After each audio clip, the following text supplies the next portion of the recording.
नमस्कार सर्वांना. श्री स्वामी समर्थ. स्वामींना काहीच देण्याची आपली पात्रता नाही, पण आपण त्यांच्या चरणी निस्वार्थ सेवा नक्कीच अर्पण करू शकतो. महाराजांच्या भक्तीमध्ये सेवा हा एक महत्त्वाचा भाग आहे. पण बऱ्याच वेळेला मनामध्ये प्रश्न येतो की मी जी सेवा करतो आहे ती खरंच स्वामींपर्यंत पोहोचते का? हा प्रश्न प्रत्येक भक्ताच्या मनामध्ये कधी ना कधीतरी येतोच. स्वामी हे सर्वज्ञ आहेत. ते आपल्या हृदयातले भाव जाणतात. आपण किती सेवा केली यापेक्षा आपण ती किती प्रेमाने, श्रद्धेने आणि अहंकाराशिवाय केली हे त्यांच्यासाठी खूप महत्त्वाचे असते. तर आजच्या व्हिडिओमध्ये आपण हेच पाहणार आहोत की आपली सेवा स्वामींपर्यंत पोहोचते की नाही हे कसे ओळखावे.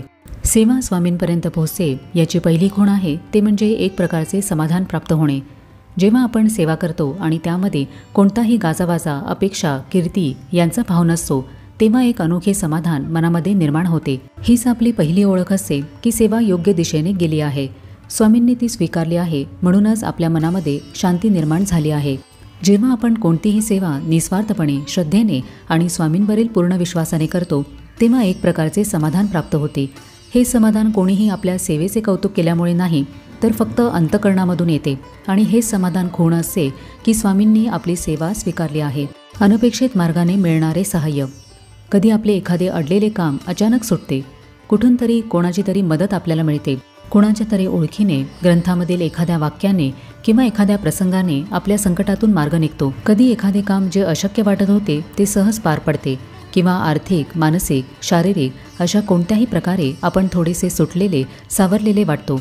काही वेळेला आपण कुणालाही न सांगता, कुठलाही गाजावाजा न करता एखादी सेवा पूर्ण निष्ठेने करतो.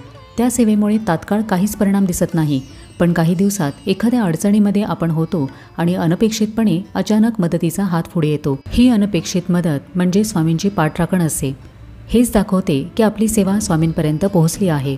स्वामी प्रत्यक्ष काही बोलत नाहीत, पण घटनांच्या माध्यमातून ते उत्तर देतात. जर आयुष्यामध्ये एखादी अनपेक्षित मदत मिळाली तर समजून जावे की स्वामींनी आपली सेवा स्वीकारली आहे आणि त्याचे उत्तर त्यांनी आपल्याला अशा पद्धतीने दिलेले आहे. मनामध्ये सकारात्मक बदल होणे. सेवा केल्यावर जर आपण थोडे अधिक संयमी, प्रेमळ, सहनशील आणि श्रद्धावान झाले आहोत तर समजून जावे की स्वामी आपल्या अंतर्मनावर काम करत आहेत. कारण खरी सेवा ही केवळ बाहेर घडत नाही, तर ती आपल्याला आतून शुद्ध करत असते. जेव्हा आपण स्वामींची सेवा संपूर्ण श्रद्धेने, नम्रतेने करतो तेव्हा तिचा प्रभाव आपल्या अंतःकरणावर, विचारांवर आणि दृष्टिकोनावरही होतो.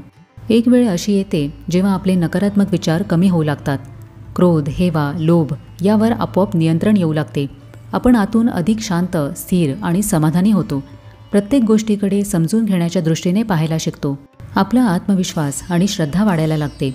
हा अंतरंगामधील बदल म्हणजे स्वामींची आंतरिक कृपा आहे. सेवा फळ देत आहे हे यातूनच समजते. सेवा स्वीकारली गेली आहे याचे लक्षण म्हणजे सेवा करून बाहेरून काहीही मिळाले नाही तरी मनामध्ये समाधान असते. त्रासदायक प्रसंगांमध्ये शांत राहण्याची शक्ती मिळते. चुकांचे प्रायश्चित्त घेण्याची आणि सुधारण्याची तयारी आतून वाटू लागते. स्वामींवरची श्रद्धा डगमगण्याऐवजी अधिक घट्ट होते. ही सर्व लक्षणे हेच सांगतात की स्वामी आपल्याला आतून घडवत आहेत. सेवा त्यांनी स्वीकारली आहे आणि ते आपले अंतर्मन बदलत आहेत. सेवा स्वीकारली गेली आहे याचे लक्षण म्हणजे स्वतःहून सेवा वाढवण्याची प्रेरणा मिळते. स्वतःहून सेवा वाढवण्यामागे कुठलाही मोठेपणा किंवा प्रसिद्धी नसते. मनामध्ये हा विचार येऊ लागतो की स्वामींसाठी आणखीन काहीतरी करावे. त्यावेळेला वेळ, श्रम, पैसा यांची गणना होत नाही. सेवा म्हणजे स्वामी ही जाणीव मनामध्ये प्रबळ होते. सेवा करताना जर आनंद, समाधान आणि शांतता मिळत असेल तर समजून जावे की सेवा खरी आहे आणि ती वाढत आहे. ही वाढ जर स्वतःहून झाली असेल तर ती टिकणारी, परिपक्व आणि फलदायी ठरते. सेवा केल्यानंतर मनाला एका गूढ शांततेचा अनुभव येतो. काही वेळेला शब्द नसतात, पण मनामध्ये स्वामींचे अस्तित्व जास्त जाणवते. अशा वेळेला ना डोळ्यात पाणी येते, ना आनंदाने हसू. फक्त स्वामी आहेत हे ठामपणे जाणवते. ही अशी अवस्था आहे जी सेवा स्वीकारल्यानंतर अनुभवास येते. इतर भक्तांमार्फत संदेश मिळणे. काही वेळेला एखादा व्यक्ती आपल्याला सहज बोलून जातो की स्वामींचा आशीर्वाद आहे तुमच्यावर. अशा वेळेला समजून जावे की स्वामी आपल्या सेवेची दखल घेत आहेत. ते आपल्याशी थेट संवाद न साधता इतर भक्तांचे माध्यम वापरतात. काही वेळेला आपण एखाद्या प्रश्नाचे उत्तर शोधत असतो आणि अचानक कोणीतरी तोच विषय उपस्थित करतो. आपल्याला वाटते की अरे हीच गोष्ट मी विचारत होतो. हा योगायोग नसतो, तर हा स्वामींचा संदेशच असतो. या प्रकारच्या संवादांकडे आदराने आणि सजगतेने पाहणे महत्त्वाचे आहे. कारण इतर भक्त हे केवळ सहप्रवासी नसून स्वामींचे बोलके माध्यम आहेत. अहंकाराचा लोप पावणे. खरी सेवा स्वामींपर्यंत तेव्हाच पोहोचते जेव्हा ती अहंकार विरहित असते. सेवा केल्यानंतर आपोआप आपल्यामधील अहंकार कमी होऊ लागतो आणि मीपणा हा भाव नाहीसा होतो, तर ती सेवा स्वामींनी स्वीकारलेली असते. आपल्या दृष्टिकोनामध्ये बदल होतो. सुरुवातीला सेवा करताना आपण आपल्या इच्छापूर्तींसाठी सेवा करत असतो, पण हळूहळू जशी सेवा पुढे जाते तेव्हा मनामध्ये भाव येतात की ही सेवा स्वामींसाठी आहे, ही सेवा माझ्याकडून स्वामी करून घेत आहेत, हे माझे भाग्यच आहे, अशी नम्रता आपल्यामध्ये निर्माण होते. ही साक्षात स्वामींची कृपाच असते. आपली सेवा ही शुद्ध झाल्यामुळे आपण आध्यात्मिक प्रगतीच्या पुढच्या पायरीवर पोहोचलेलो असतो. त्यामुळे अशी निस्वार्थ सेवा स्वामींपर्यंत नक्कीच पोहोचते. काही वेळेला आपल्याला असेही वाटते की आपण खूप सेवा करतो पण काहीही होत नाही. याचा अर्थ असा नाही की सेवा स्वामींपर्यंत पोहोचत नाही. कधीकधी सेवा करताना अपेक्षा असते, अहंकार असतो किंवा त्या क्षणी आपले मन शुद्ध नसते. अशा वेळेला सेवा अडते. स्वामी वाट बघत असतात की भक्त स्वार्थाशिवाय सेवा करू लागेल आणि म्हणूनच ते सेवा थांबवत नाहीत, पण तिचे फळ लांबवतात, कारण त्यातून भक्त अधिक परिपक्व होतो. सेवा स्वामींपर्यंत पोहोचण्यासाठी काय काळजी घ्यावी? आपली सेवा कुठेही गाजावाजा न करता गुप्तपणे करावी. सेवेचा अभिमान बाळगू नये. कर्ता आणि करविता हे स्वामी महाराजच आहेत हे नेहमी लक्षात ठेवावे. कोणत्याही फळाची अपेक्षा न ठेवता सेवा करावी. सेवेमध्ये सातत्य ठेवावे. नियमितपणे सेवा करावी. स्वामींच्या नावाने सेवा करावी. ही सेवा स्वामी तुमच्यासाठी आहे हा भाव मनामध्ये ठेवावा. सेवा ही कोणतीही कृती नसून स्वामींसोबतचा संवाद आहे. आपण बोलत नाही, पण आपले अंतःकरण त्यांच्याशी संवाद साधते.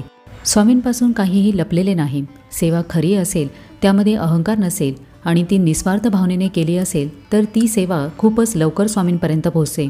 सेवा स्वामींपर्यंत पोहोचली आहे की नाही हे आपण बाहेरून मोजू शकत नाही, पण अंतःकरणामधील समाधान, मनातील सकारात्मकता आणि स्वतःहून सेवा वाढवण्याची प्रेरणा हे त्या सेवेचे गुप्त उत्तर असते. स्वामींनी सेवा स्वीकारली आहे याचा सर्वात मोठा संकेत म्हणजे आपण बदललेलो असतो. आपल्या विचारांमध्ये, स्वभावामध्ये आणि कृतीमध्ये एक सकारात्मक कल दिसतो. आपली सेवा ही फक्त स्वामींसाठी केली जाते आणि त्यातून मिळणारा अनुभव हेच आपले खरे बक्षीस असते. म्हणूनच सेवा करताना याचा विचार करू नये की ही सेवा कोणी पाहते का, याचे कौतुक होते आहे का, ही सेवा इतरांना दिसते का, तर हा विचार ठेवावा की ही सेवा फक्त स्वामींसाठी आहे. कारण सेवा जेव्हा शुद्ध असते तेव्हा ती आपोआपच स्वामींच्या चरणांपर्यंत पोहोचते आणि त्याचे फळ म्हणजे आपल्या जीवनामध्ये अमूल्य शांती, समाधान आणि आशीर्वाद स्वरूपात प्रकट होते. अनेकदा आपण अस्वस्थ असतो की मी सेवा केली पण त्याचे काहीच उत्तर मिळाले नाही. पण लक्षात ठेवा की सेवा ही उत्तर मिळवण्यासाठी नसते, तर ती समर्पण करण्यासाठी असते. आपल्या जीवनामध्ये एक टप्पा असा येतो जेव्हा आपल्याला जाणवते की आपले सर्व काही स्वामींचेच आहे आणि त्या भावनेतून जो सेवा प्रवाह सुरू होतो तोच खरा स्वामींपर्यंत पोहोचणारा प्रवाह असतो. म्हणूनच एक गोष्ट लक्षात ठेवा की जेव्हा सेवा ही केवळ कर्म नसून भक्ती बनते तेव्हा ती सेवा स्वामींपर्यंत नक्कीच पोहोचते. तर आजच्या व्हिडिओमध्ये आपण हे पाहिले की आपली सेवा स्वामींपर्यंत पोहोचते की नाही हे कसे ओळखावे. तर कसं वाटलं आजचा व्हिडिओ हे मला कमेंट करून नक्की सांगा. आपण भेटूया आता पुढच्या व्हिडिओमध्ये. तोपर्यंत सगळ्यांना श्री स्वामी समर्थ.